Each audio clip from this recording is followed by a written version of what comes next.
গত 15 বছর ছিল 2 কোটি টাকা সরকার দিত, এবার কিন্তু সরকার 5 কোটি টাকা সরকার দিত। দুর্গাপূজায় অনুদান বেড়ে 5 কোটি টাকা, স্বরাষ্ট্র উপদেষ্টা।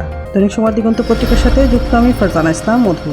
স্বরাষ্ট্র উপদেষ্টা লেফটেন্যান্ট মোহাম্মদ জাহাঙ্গীর আলম চৌধুরী বলেছেন, গত 15 বছর সরকারের অনুদান ছিল 2 কোটি টাকা, এবার তা বাড়িয়ে 5 কোটি করা হয়েছে। তিনি বুধবার বিকেলে রমনা কালী মন্দির পরিদর্শনের সময় সাংবাদিকদের একথা জানান। তিনি বলেন, গত বছর দুর্গাপূজা উপলক্ষে সরকার 4 কোটি টাকা অনুদান দিয়েছিল, এবার 1 কোটি টাকা বাড়ানো হয়েছে। প্রয়োজন হলে সরকারের পক্ষ থেকে আরও অনুদান দেওয়া হবে। উপদেষ্টা আরও বলেন, এবার পূজা গতবারের চেয়ে উৎসব মুখর পরিবেশে উদযাপিত হবে। এই পূজায় শুধু হিন্দু ধর্মাবলম্বীরা আসেন না, সব ধর্মের লোকজন অংশগ্রহণ করেন। পূজা নির্বিঘ্নে উদযাপনের জন্য একটি নতুন অ্যাপ চালু করা হয়েছে। এর মাধ্যমে যে কোনো অঘটন বা ঘটনার তথ্য তাৎক্ষণিক সরকারের কাছে পৌঁছে যাবে। তিনি আশা প্রকাশ করেন, এবার পূজাটি শান্তিপূর্ণ এবং উৎসবমুখর পরিবেশে উদযাপিত হবে। এছাড়া স্বরাষ্ট্র উপদেষ্টা বলেন, গত বছরের তুলনায় এবছর পূজা মণ্ডপের সংখ্যাও বেড়েছে। শান্তি ও শৃঙ্খলা রক্ষায় আইন শৃঙ্খলা বাহিনীর পাশাপাশি উদযাপন কমিটিরও দায়িত্ব পালনের আহ্বান জানান তিনি।